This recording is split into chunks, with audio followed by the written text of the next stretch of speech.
क्या होगा एक दिन सोशल मीडिया ही हमारी जान का कारण बन जाए। हम इंस्टाग्राम के रील बनाते बनाते किसको अच्छे लगने लग जाए, जिसके चलते घर में होने वाले झगड़े बढ़ते चले जाए और इसी के चलते अपनी जान गंवा बैठे। तो हेलो दोस्तों, आपका हमारे दस्तक क्राइम की में फिर से एक बार स्वागत है। आज की घटना कुछ इस प्रकार है कि किसी को अपना भाई मान लेने से पहले या फ्रेंड मान लेने से पहले 100 बार सोचिए कि उसको आपका फ्रेंड या भाई क्यों बनना है। ये मैं आपसे क्यों कह रहा हूँ ये आपको आगे समझ ही आ जाएगा। घटना है मेलुकुट में योग नरसिंह मंदिर से कुछ दूरी पर एक जगह पर आसमान में चील घूमते नजर आए। अब इसका मतलब तो आपको पता ही चल गया होगा कि वहाँ पे कोई जानवर मर गया होगा या तो किसी की बॉडी पड़ी होगी। अब ये देख के वहाँ के सारे लोग वहाँ भाग के चले जाते हैं। वहाँ इतनी अजीब सी स्मेल आ रही थी और सारी मक्खियाँ एक पर्टिकुलर जगह पे भिनभिना रही थी, मानो जिसे देखकर ये लग रहा था कि उस जमीन में कोई दफन है। अब यही देखने के लिए जमीन में क्या दफन है उन लोगों ने खुदाई चालू कर दी। अभी बस थोड़ी सी ही खुदाई हो गई थी कि वहाँ पे खुदाई के टाइम एक दुपट्टा बाहर आ गया। वहाँ इतने सारे लोग जमा हो गए कि वो देखने के लिए कि उस जमीन में क्या दफन है। उस भीड़ में से एक लोकेश नाम का व्यक्ति उस दुपट्टे को देखकर फूट फूट कर रोने लग गया, क्योंकि जमीन में दफन कोई और नहीं बल्कि उसकी पत्नी दीपिका है। तारीख थी 22 जनवरी 2024। इस दिन ये घटना घटी थी। अब सवाल ये है कि एक टीचर को या मैं कहूँ एक इंस्टाग्राम रीलर को कोई क्यों मारना चाहेगा, और वो भी इतने बेरहमी से उसे मारकर जमीन में दफन कर दिया। दरअसल ये कहानी स्टार्ट होती है मांड्यामन कनाली में एक रह रही 28 साल की दीपिका से। दीपिका की शादी भी हो गई थी और उसे एक 8 साल का बच्चा भी था। दीपिका टीचर होने के साथ साथ वो इंस्टाग्राम इन्फ्लुएंसर भी थी और वो दिखने में भी किसी हीरोइन से कम नहीं थी।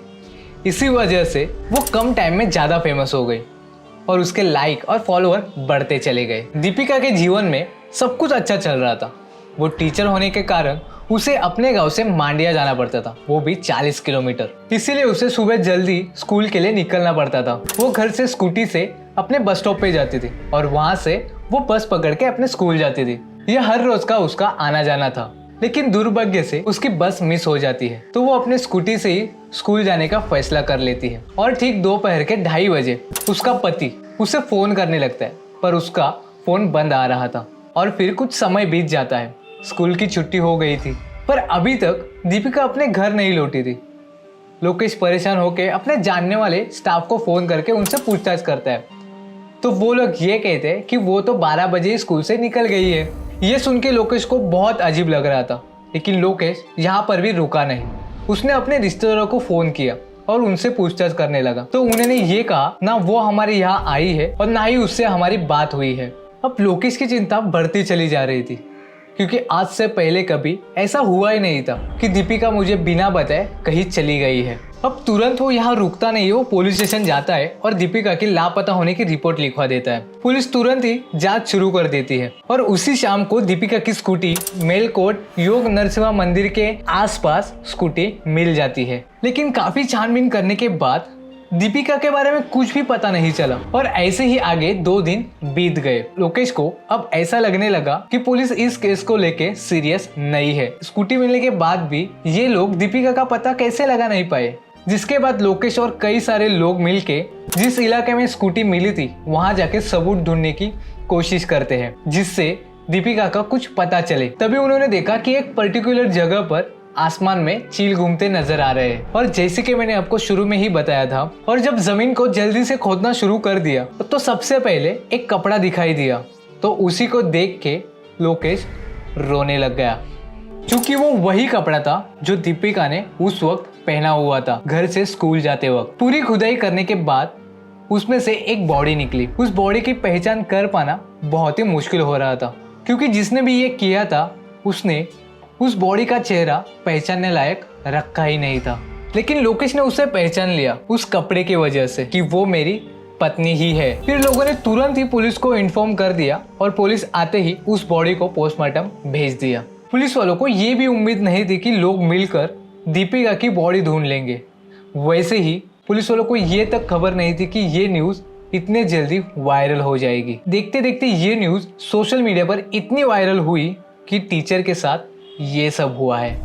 फिर होना क्या था? ये न्यूज वायरल होने के बाद पुलिस गंभीरता से उस केस की जांच करना शुरू कर देते हैं। पुलिस लोकेश के आजू बाजू में रहने वाले लोगों से पूछताछ करना शुरू कर देते हैं। पूछताछ करने पे उन्हें ये पता चलता है उनसे कि ठीक घटना के 15 दिन पहले ही इन दोनों का बहुत बड़ा झगड़ा हुआ था और दीपिका की बॉडी भी पहले लोकेश को ही मिली है।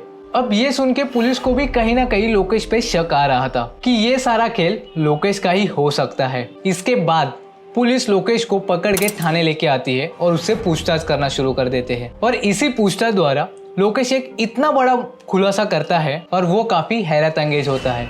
पर कहानी में आगे बढ़ने से पहले जो लोग नए हमारे वीडियो को देख रहे हैं तो हमारे चैनल को सब्सक्राइब करना मत भूलना।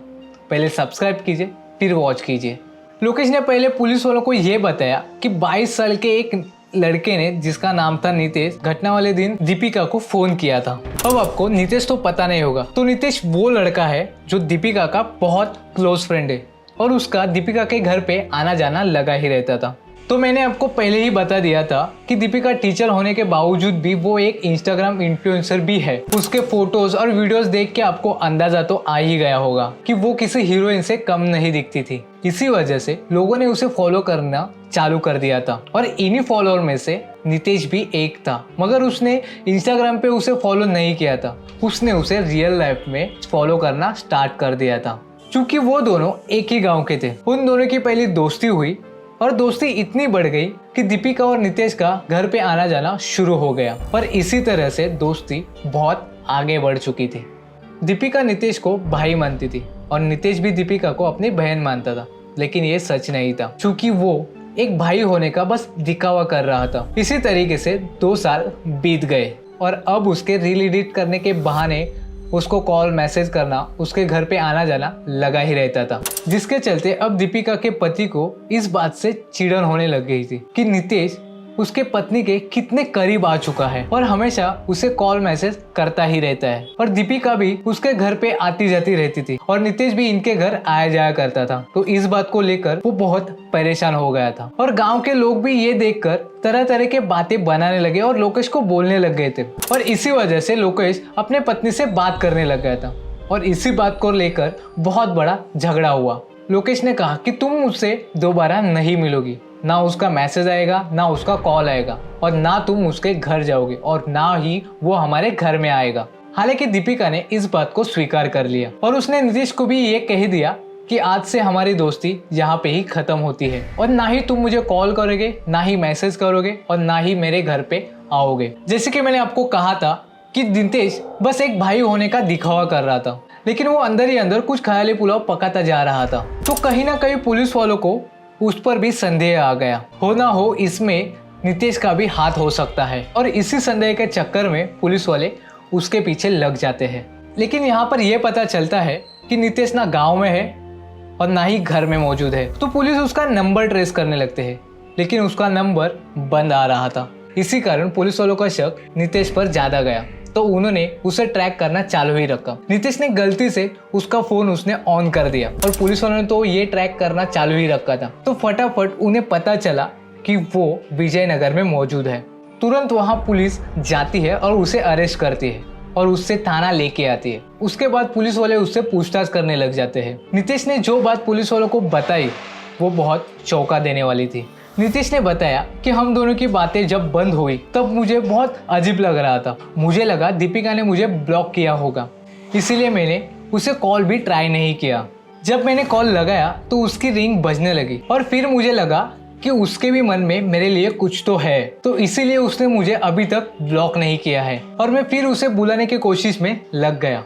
और ठीक 22 जनवरी को मैंने उसे कॉल किया। उस दिन मेरा बर्थडे भी था और मैंने उसे कहा कि आज मेरा बर्थडे है, क्या तुम मुझे विश नहीं करोगी? हालांकि दीपिका ने फोन पर ही उसे विश कर दिया था, लेकिन नितेश ने कहा ऐसे नहीं, तुम मुझे एक बार मिलो। और नितेश इस बात को लेकर काफी जिद करने लगा। हालांकि दीपिका ने इस बात को मना भी किया और वो उसे मिलना भी नहीं चाहती थी, तो वो फोन कट करके अपने स्कूल के अंदर चली जाती है। उसके बाद नितेश लगातार दीपिका के फोन पर फोन करने लग गया था, जिससे अब वो परेशान हो करके अब नितेश को मिलने के लिए दीपिका अपने स्कूटी से निकल जाती है। जब वो स्कूल से निकली थी तब 12 बज चुके थे। दीपिका नितेश के दिए हुए लोकेशन पर पहुंच गई और उससे बातें करने लग गई थी। नितेश उससे फोर्स करने लग गया था कि तुम मुझे पहले की तरह मिलो और मुझसे बातें करो और फ्रेंडशिप भी बनाए रखो। लेकिन दीपिका नितेश के बारे में सब जान चुकी थी कि उसके मन में मुझे लेके क्या है, तो उसने साफ मना कर दिया। अब इन्हीं बातों को लेकर दोनों में बहुत बड़ा झगड़ा शुरू हो जाता है। नितेश उसे मारने पीटने लगता है। हालांकि वहाँ उस मंदिर के यहाँ पर्यटक मौजूद थे, तो वो उसे देखने लग गए थे। और यही नहीं, उसमें से एक व्यक्ति वीडियो भी रिकॉर्ड करना चालू कर दिया था और इसे देख के नितेश सतर्क हो गया। उसने रो रही दीपिका को शांत करवाया और वहां से वो उसे दूसरे लोकेशन पे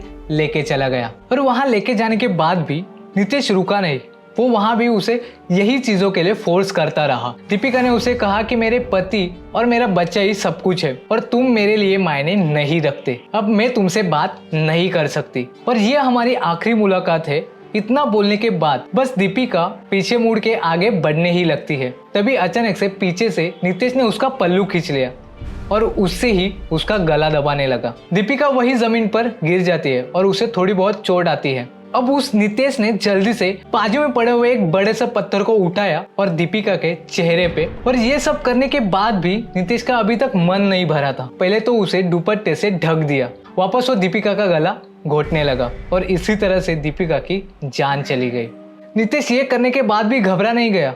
उसने साइड में एक 2 फीट का खड्डा खोदा, उसमें दीपिका की बॉडी डाल दी और दफन कर दी। नितेश पहले से ही ये प्लानिंग में था, उसे ये सब करना ही है। दीपिका ने हाँ किया तो ठीक, नहीं तो उसे जान से मार दूंगा। तो दोस्तों, सोशल मीडिया की वजह से बहुत क्राइम बढ़ने लग चुके हैं, तो इस पे आपका क्या कहना है ये मुझे कमेंट में बताइए। तो मिलते हैं ऐसे नए क्राइम के साथ, तब तक के लिए बाय।